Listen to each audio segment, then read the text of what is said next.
Good morning students. आज हम classical electrodynamics की जो नेक्स्ट वीडियो क्लास है वो लेके आए हैं। हमने मैक्सवेल इक्वेशन निकाली थी, वो मीडियम में थी। आज हम निकालेंगे Maxwell equation in free space. ठीक है, फ्री स्पेस में क्या होगा कि जो करंट डेंसिटी है जे और जो चार्ज डेंसिटी है रो, उसको जीरो लेते हुए हम मैक्सवेल इक्वेशन के नए रूप लिखेंगे। तो हमारे जो मैक्सवेल इक्वेशन पहली थी divergence E equal to rho upon epsilon, तो अपने लिखेंगे पहली इक्वेशन को divergence E equal to zero. ठीक है, हमने यहाँ इन फ्री स्पेस में क्या किया है कि जो करंट डेंसिटी है वो ज़ीरो ली है और जो रो है चार्ज डेंसिटी वो ज़ीरो। सेकेंड इक्वेशन जो हमारी थी Maxwell equation divergence B equal to zero. ठीक है, और जो थर्ड इक्वेशन है, थर्ड इक्वेशन कर्ल ई, वो है minus curly B upon curly T. Third. Fourth equation है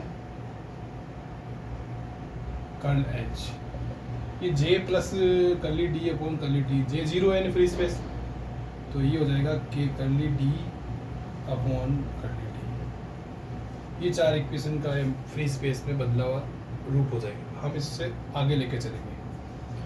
तो पहले हम इस फोर्थ इक्वेशन को थोड़ा सा बी के रूप में निकालेंगे। ये मैग्नेटिक फील्ड है, हम मैग्नेटिक इंडक्शन बी के रूप में निकालेंगे।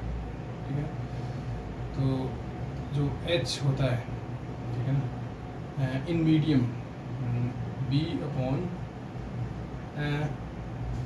अपने फ्री स्पेस ले रहे हैं, एक बार फ्री स्पेस लेते हैं बी अपॉन म्यू ज़ीरो। ठीक है ना, ठीक है। और ये जो डिस्प्लेसमेंट वेक्टर होता है, इसमें क्या है कि एक बार फ्री स्पेस लेते हैं, फिर मीडियम लेते हैं, दो इक्वेशन निकालते हैं। उस तरह से खूब सारी इक्वेशन है, बहुत बड़ा टॉपिक है, इसलिए सोच रहा था मैं। तो अपने पहले फ्री स्पेस लेके चल रहे हैं, तो अपने एच को और बी को रिलेशन फ्री स्पेस में ले लिया, और ये डिस्प्लेसमेंट वेक्टर और ये इलेक्ट्रिक फील्ड का हमने भी फ्री स्पेस रिलेशन ले लिया। इन दोनों रिलेशन को इस इक्वेशन 4 में हम रखेंगे। तो कर्ल एच क्रॉस एच की जगह रख देंगे अपने बी अपॉन म्यू ज़ीरो, और curly upon curly T D की जगह रख देंगे अपने एप्सिलॉन ज़ीरो ई। ठीक है ना, इक्वेशन नोट कर लेना। अब जैसे अपने जो इक्वेशन फोर्थ का जो बदलाव रूप आएगा, कर्ल बी बराबर mu zero epsilon zero curly ई अपॉन कर्ली टी। ठीक है, ये हमारे पास में एक। अब हमें आगे क्या करना है कि जो इक्वेशन 3 है और ये जो इक्वेशन 4 है, ठीक है ना, इनका कर्ल लेना है। ठीक है ना, फिर एक अलग इक्वेशन निकालनी है दो, और फिर उससे हमें इलेक्ट्रोमैग्नेटिक जो वेव है उसका वेलोसिटी हम निकालेंगे बी इन मीडियम।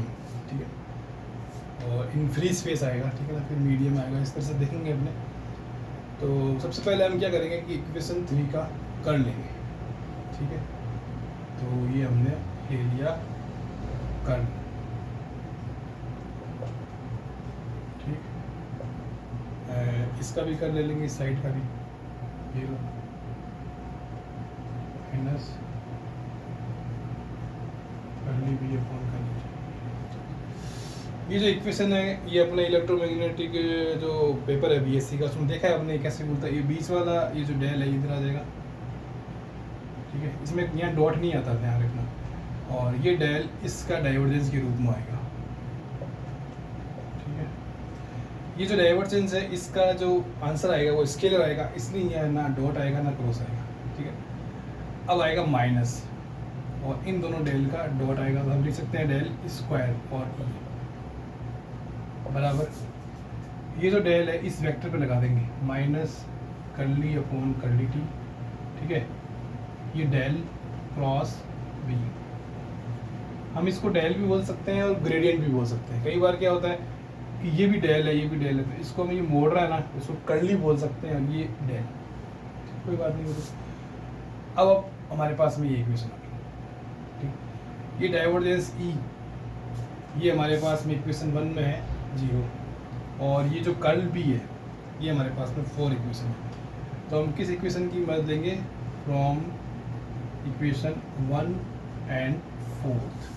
ठीक, ये चीज़ तो जीरो हो जाएगी, तो माइनस डेल स्क्वायर ई और माइनस करली अपॉन करली ऑफ ये वाली इक्वेशन लिख देंगे हम, म्यू जीरो एप्सिलॉन जीरो करली ई अपॉन करली टी, ये आ जाएगा। तो हमारे पास में जो डेल स्क्वायर ई, ठीक है ना, माइनस कटेगा, दोनों तरफ माइनस आएगा, कैंसिल होगा, हो गया। और म्यू जीरो एप्सिलॉन जीरो, ठीक है, और करली ई, ये डबल आएगा डेरिवेटिव टी स्क्वायर। ये हमारे पास में एक और इक्वेशन आ गई, इसको नंबर लगा लो, कोई दिक्कत नहीं है, लगाओ मत लगाओ, वही याद रखो, बस इक्वेशन ये आई है। अब हम क्या करेंगे, हमने इसका कर लेके ये इक्वेशन लिया है, अब हम इस 4 इक्वेशन का भी दोनों साइड से कर लेंगे। लिख देते हैं कर्ल बी का कर्ल, ठीक है, इसका भी कर लेंगे। ये हम पूरा पद लिख देते हैं, म्यू जीरो एप्सिलॉन जीरो करली ई अपॉन करली टी, ठीक। ये जो पद है ये इसी तरह से खुलेगा, ये वाला डेल बाहर आ जाएगा, इस डेल का इस बी के साथ में डाइवर्जेंस हो जाएगा, माइनस डेल डेल बढ़ जाएंगे और ये बी वेक्टर आ जाएगा, ठीक है। और इसमें से कांस्टेंट बाहर आ जाएगा, करली अपॉन करली टी भी बाहर आ जाएगा, और ये आ जाएगा कर्ल ई, ठीक है। अब देखो ये डाइवर्जेंस डी बी है, जो ये डाइवर्जेंस बी है, ये हमारा ये आ रहा है, जीरो आ रहा है, और कर्ल ई ये मान आ रहा है, तो ये मान इसमें रखना है बस। तो ये माइनस करली स्क्वायर बी बराबर म्यू जीरो एप्सिलॉन जीरो, इस कर्ल ई का मान रखेंगे अपने, माइनस करली बी अपॉन करली टी, ये हमने रख दिया मान। अब चूंकि दोनों तरफ माइनस आ रहा है, कैंसिल, ये बी वेक्टर लगाओ इसके ऊपर, और म्यू जीरो एप्सिलॉन जीरो करली स्क्वायर बी, ठीक है ना, 1 मिनट, हाँ अब ये आ जाएगा, ठीक है। ये हम इक्वेशन 5 और 6 हमने प्राप्त कर ली। ये इलेक्ट्रोमैग्नेटिक वेव या किसी वेव की इक्वेशन होती है ना, उसी रूप में है। तो हमें एक इक्वेशन लिख लेना फिर,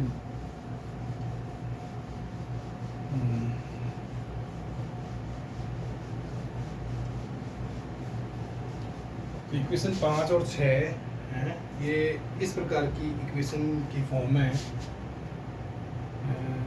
ग्रेडियंट स्क्वायर एफ बराबर 1 अपॉन वी स्क्वायर करली स्क्वायर अपॉन करली टी स्क्वायर, ठीक है ना, और ये एफ।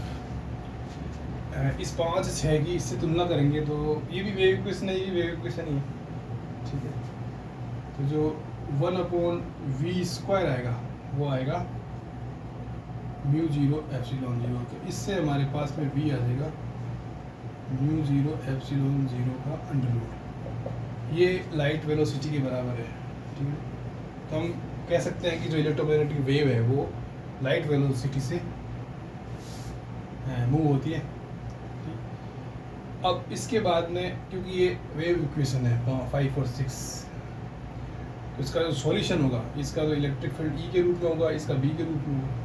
सॉल्यूशन हम लिखेंगे ई बराबर ई जीरो, ये मैग्नीट्यूड है, ये सॉल्यूशन सब वो डेरिवेटिव होते हैं, वो अवकलन उसके हिसाब से है। अपन डायरेक्ट सॉल्यूशन कंसिडर करना है, आयोटा के dot are minus omega T, के प्रोपेगेशन वेक्टर, ओमेगा एंगुलर, ठीक है, और आर डिस्टेंस।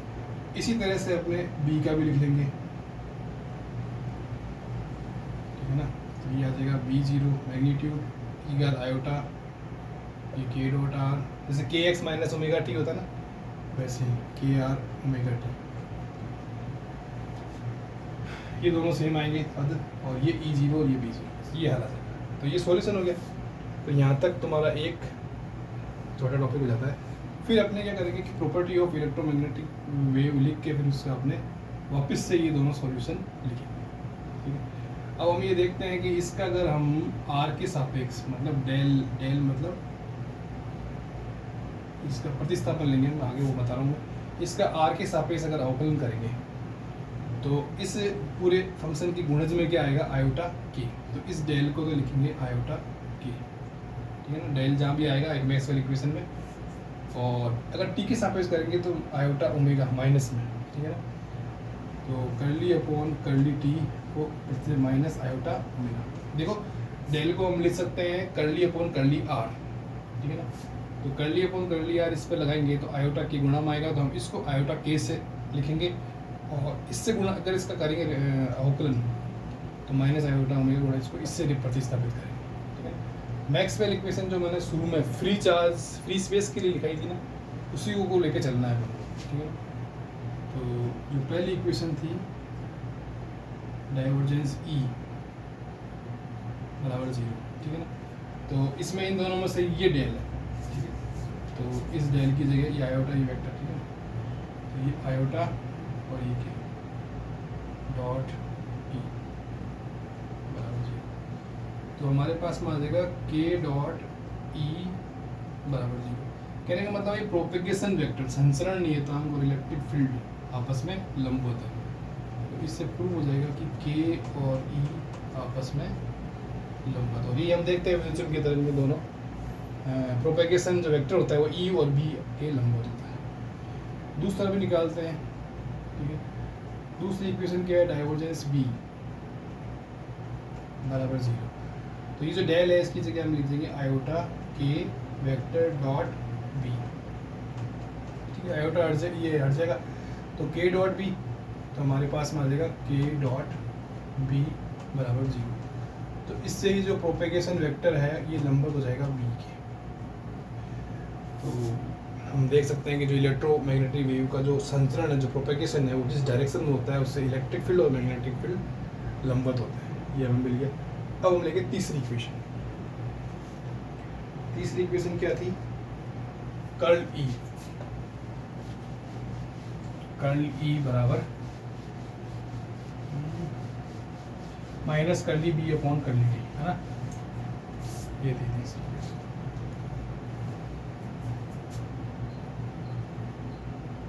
कर्ल ई बराबर minus curly upon curly T B, ये थी ना। और देख लो वो चल रहा है। तो इसकी जगह हम रखेंगे आई तो के क्रॉस ई, ठीक है। और इस कर्ली अपॉन कर्ली टी की जगह माइनस आयोटा ओमेगा बी।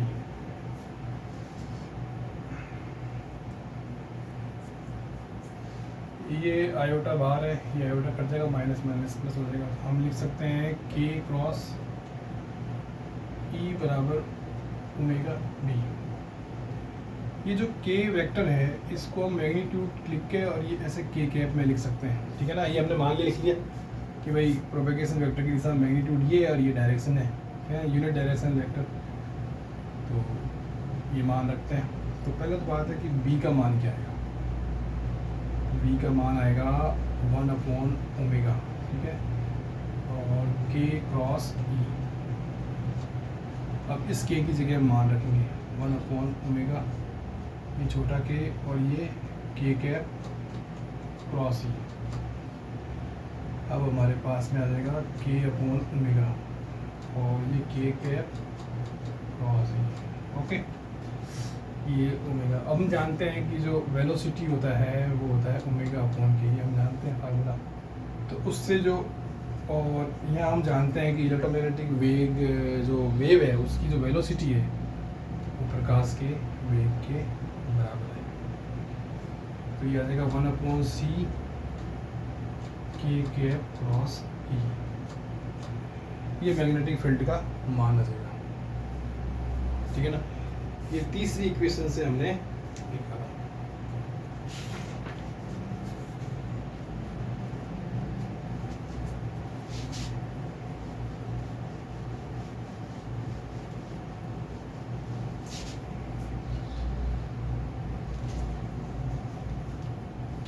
अब हम क्या करेंगे कि फोर्थ इक्वेशन, फोर्थ है कर्ल बी। ठीक है, मैं देख लेता हूँ एक बार क्या है, कौन सी लेनी है, शायद कर्ल बी वाली लेनी है। Mu zero upon epsilon zero curly upon curly T, इसमें क्या B upon mu zero epsilon zero E था sir.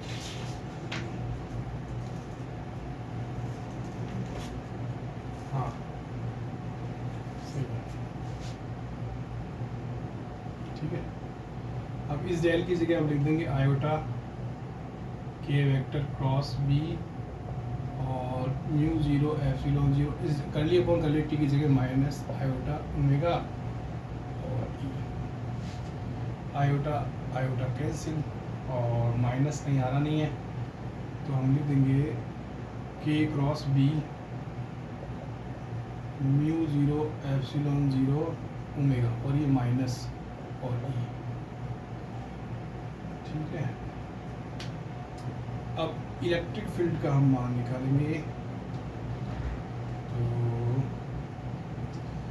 -1 upon mu epsilon zero, ठीक है, और 1 अपॉन ओमेगा और आएगा के क्रॉस बी, ये आएगा। ठीक है, और 1 upon mu zero epsilon zero ये वी स्क्वायर होता है, और यहाँ वी सी के बराबर है, तो हम सी स्क्वायर लिख सकते हैं। ठीक है, और इस के की जगह हम क्या लिखेंगे, ये एक के बाहर आ जाएगा मैग्नीट्यूड वाला, और ये के कैप क्रॉस बी आ जाएगा। ये ओमेगा अपॉन के नीचे सी बनेगा, तो एक सी कम हो जाएगा, ओमेगा अपॉन के सी बनेगा ना, तो माइनस सी के क्रॉस बी ये आ जाएगा। ये इलेक्ट्रिक फील्ड का मान है, ठीक है, और वो मैग्नेटिक फील्ड। तो ये चेंज आया हमने प्रॉपर्टी ऑफ इलेक्ट्रोमैग्नेटिक फील्ड। अब हम अगला इसी में टॉपिक लेंगे एनर्जी डेंसिटी। एनर्जी डेंसिटी क्या होता है कि जो एनर्जी होती है इलेक्ट्रोमैग्नेटिक और इलेक्ट्रोस्टैटिक और मैग्नेटिक एनर्जी होती है, पर यूनिट वॉल्यूम निकालते हैं अपने, उसको बोलते हैं इलेक्ट्रोस्टैटिक एनर्जी। तो जैसे अगर इलेक्ट्रिक फील्ड को यूज़ करते हुए अगर पर यूनिट एनर्जी निकाली जाए तो वो इलेक्ट्रोस्टैटिक एनर्जी। मैग्नेटिक फील्ड को यूज करते हुए अगर पर यूनिट वॉल्यूम एनर्जी निकल दी जाए तो वो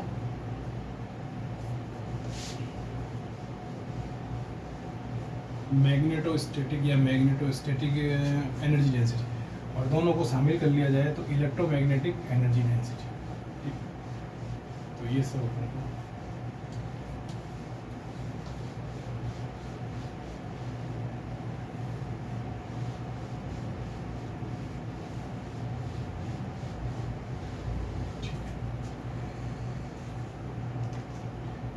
तो जो इलेक्ट्रोस्टैटिक एनर्जी होती है उसको हम कैपिटल यू से लेते हैं। ये बता दो integration D dot E D tau. ठीक है, एनर्जी डेंसिटी निकालेंगे इलेक्ट्रोस्टैटिक, तो ये जो इलेक्ट्रोस्टैटिक एनर्जी है इसमें वॉल्यूम का भाग होता है। वॉल्यूम ही इंटीग्रेशन डी टो वॉल्यूम ही है, तो ये आ जाएगा 1/2 डी डॉट ई। तो ये इलेक्ट्रोस्टैटिक एनर्जी डेंसिटी है, इलेक्ट्रोस्टैटिक एनर्जी डेंसिटी। अब हम क्या करेंगे कि इन मीडियम लेंगे, है ना, तो ये जो डिस्प्लेसमेंट वेक्टर होगा इन मीडियम एप्सिलॉन ई हो जाएगा, बस ये मान रखना है इसमें। तो इलेक्ट्रोस्टैटिक एनर्जी डेंसिटी 1/2 ये अपने इसमें रख देंगे एप्सिलॉन ई डॉट ई, तो ये आ जाएगा 1/2 epsilon E square in medium. इसी प्रकार इन फ्री स्पेस में अगर हम निकालना चाहिए तो डिस्प्लेसमेंट वेक्टर आएगा एप्सिलॉन 0 ई। ठीक है ना, तो ये आ जाएगा electrostatic energy density 1/2 epsilon 0 E square. ये दो हमारे पास में मान आ गए। इसी तरह से मैग्नेटोस्टैटिक हम निकालेंगे UM, उसका फार्मूला वो इंटीग्रेशन H डॉट डी, ठीक, D2। ये एनर्जी मैग्नेटोस्टैटिक एनर्जी है। इसमें अगर हम वॉल्यूम का डिवाइड करेंगे, वॉल्यूम से डिवाइड करेंगे तो ये मैग्नेटोस्टैटिक एनर्जी डेंसिटी हो जाएगी, ठीक है। ये आ जाएगा 1/2 S dot B, energy density magnetostatic, M लिखना पड़ेगा। एच का मान रखेंगे इन मीडियम, इन मीडियम, तो ये UM आ जाएगा 1/2 P/U डॉट बी, तो 1/2 म्यू बी स्क्वायर। ये आ जाएगी magnetostatic energy density in medium, ठीक है ना। और इन फ्री स्पेस आप तो समझ गए होंगे आप कैसे करना है। इन फ्री स्पेस तो UM आ जाएगा, इसकी जगह आप लिख देंगे B/μ0, तो UM आ जाएगा B² 2 मीडियम। ये इन फ्री स्पेस आ जाएगी। तो हमारे पास तो इलेक्ट्रोस्टैटिक एनर्जी डेंसिटी आ गई और मैग्नेटोस्टैटिक एनर्जी डेंसिटी आ गई। अब हम निकालेंगे electromagnetic energy density. Electromagnetic energy density जैसे UE निकालेंगे, है ना, UEM, ये आ जाएगा UE प्लस UM। तो इस UE की जगह हम लिख सकते हैं, अगर हम मीडियम में लिखें तो 1/2 epsilon E² plus B² 2 in medium, ठीक है।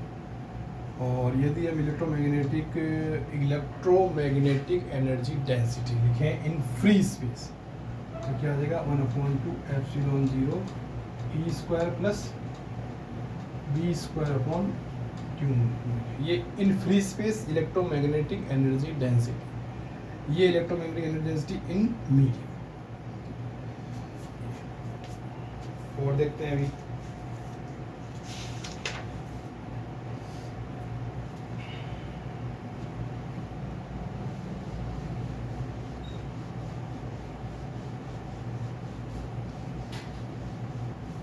हमने जो फार्मूले काम में लिए थे इलेक्ट्रोमैग्नेटिक एनर्जी डेंसिटी में, एक तो हमने ये UE लिया, एक UM लिया। इलेक्ट्रोस्टैटिक एनर्जी में मिल गया 1/2 D डॉट E, है ना, प्लस 1/2 S डॉट B। ये हमने फार्मूले काम में लिए। हमने एक इलेक्ट्रिक मैग्नेटिक फील्ड का मान निकाला था, वो डेल रखा था हमने आयोटा K में, और कर्ली अपॉन कर्ली T रखा था आयोटा ओमेगा माइनस वाले में। तो हमने B का मान निकाला था, क्या निकाला था 1/c K cap cross E। Check कर लेते हैं, वही मान आया था, ठीक है। अब इसका हम लेंगे मैग्नीट्यूड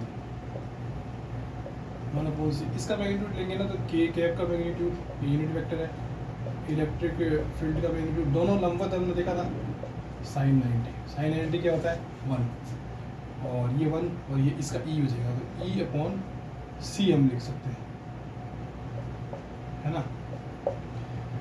तो इन मीडियम अगर हम लिखें तो B बराबर E/v, और हम इसे देख सकते हैं कि जो मैग्नेटिक फील्ड का जो मैग्नीट्यूड है, ठीक है, ये बहुत कम है इलेक्ट्रिक फील्ड के मैग्नीट्यूड से, ठीक है।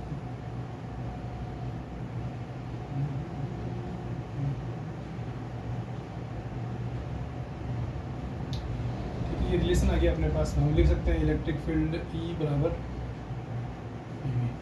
In medium.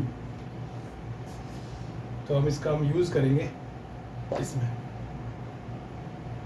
जैसे हम लिखते हैं UE बराबर 1/2 एप्सिलॉन E²। ये हम एक इलेक्ट्रोस्टैटिक एनर्जी डेंसिटी निकालते हैं ना, ये फार्मूला।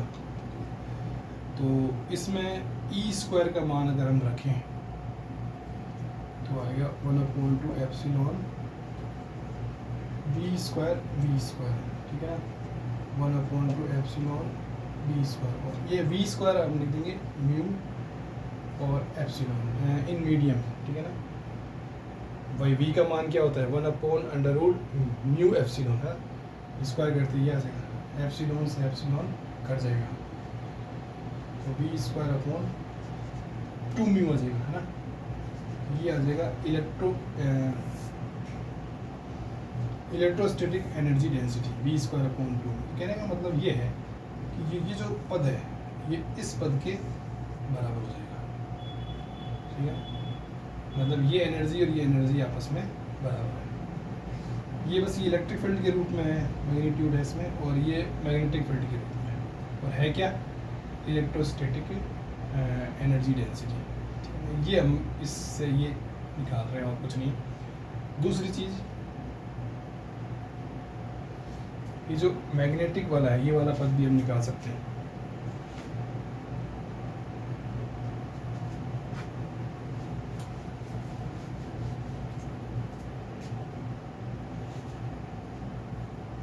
जैसे मैग्नेटोस्टैटिक अपने क्या करना है, हाँ UM, ये वाला फार्मूला लेते हैं अपने v स्क्वायर अपॉन 2μ,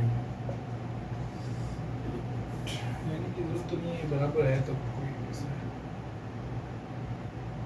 हाँ जरूरत नहीं है, चलो ठीक है, क्योंकि ये दोनों बराबर प्रूव हो गए तो कोई सा ही लो तो बात बराबर ही है। दूसरी बात है कि अपने ये जो है इलेक्ट्रोमैग्नेटिक एनर्जी डेंसिटी इन दोनों का योग है, ठीक है, और ये दोनों बराबर हैं, तो हम क्या लिख सकते हैं, एक दूसरे का दुगना भी लिख सकते हैं, है ना, लिख सकते हैं ना। तो ये एप्सिलॉन ई स्क्वायर क्या लिख सकते हैं v स्क्वायर अपॉन म्यू, इस तरह से हम लिख सकते हैं। एक मिनट, हाँ ठीक है, चलो सही है, मैं देख रहा हूँ कितना टाइम हुआ है।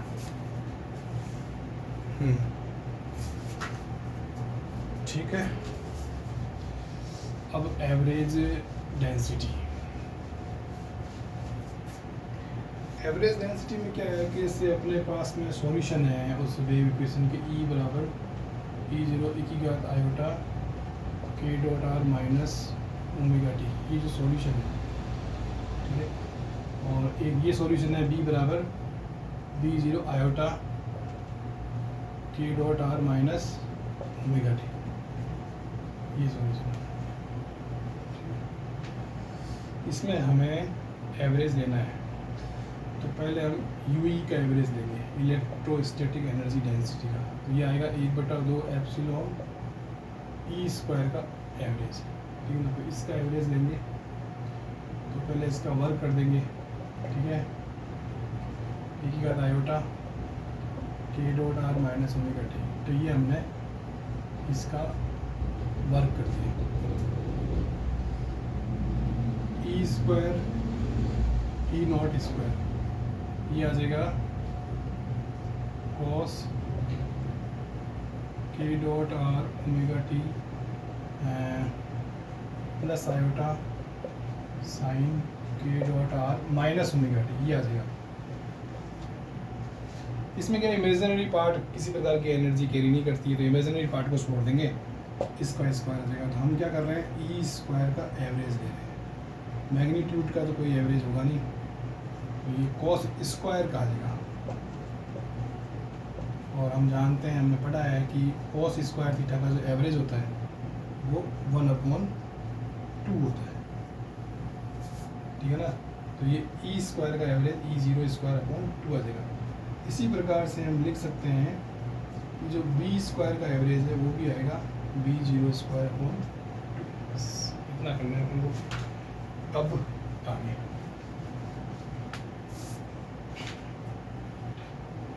तो इलेक्ट्रोस्टैटिक एनर्जी का एवरेज जो डेंसिटी है वो हम निकालेंगे 1/2 एप्सिलॉन। अब ये इसकी जगह हम क्या ले सकते हैं, E0 स्क्वायर अपॉन 2, तो ये हो जाएगा 1/4 एप्सिलॉन E0 स्क्वायर। एक तो ये इलेक्ट्रोस्टैटिक एनर्जी डेंसिटी का एवरेज आ जाएगा। इसी तरह से UM निकालेंगे, ठीक है ना, 1/2 म्यू B स्क्वायर का एवरेज, इसका आएगा बी नॉट स्क्वायर अपॉन 2, तो ये आ जाएगा बी नॉट स्क्वायर अपॉन 1 बस। अब इसमें हम इलेक्ट्रोमैग्नेटिक एनर्जी डेंसिटी का भी एवरेज निकाल लेंगे, ठीक है ना। तो इनकी डायरेक्ट लिख देते हैं अपने 1/4 epsilon E naught square 1/4 B naught square upon 0। और इसके बाद हम जानते हैं कि ये जो 1/2 epsilon E square 1/2 B square upon mu जो ये होती है एनर्जी इलेक्ट्रोमैग्नेटिक, और ये आपस में बराबर है। मैं लिखता हूँ, देखो यू ई एम, ये क्या है, इलेक्ट्रोमैग्नेटिक एनर्जी डेंसिटी की एवरेज है ना। और फिर ऐसे ये किसकी एवरेज है, यू ई की, और ये यू एम की। ये इलेक्ट्रोस्टैटिक एनर्जी डेंसिटी का एवरेज, ये मैग्नेटोस्टैटिक एनर्जी का एवरेज, ठीक है। अब मैंने ये निकाला था कि ये यू ई और यू एम है, इनके मान आपस में बराबर होते हैं, अभी निकाल रहा, देख लेना आप पीछे। तो हम इसको ऐसे भी लिख सकते हैं, दुगना यू ई या दुगना यू एम का एवरेज। तो इस रूप में अगर हम लिखेंगे तो 1/2 एप्सिलॉन ई नॉट स्क्वायर, क्या है, किसी भी रूप में आपको पूछ लिया इसलिए बता रहा हूँ मैं, 1/2 बी नॉट स्क्वायर अपॉन, ये इस तरह से, ठीक। Thank you very much.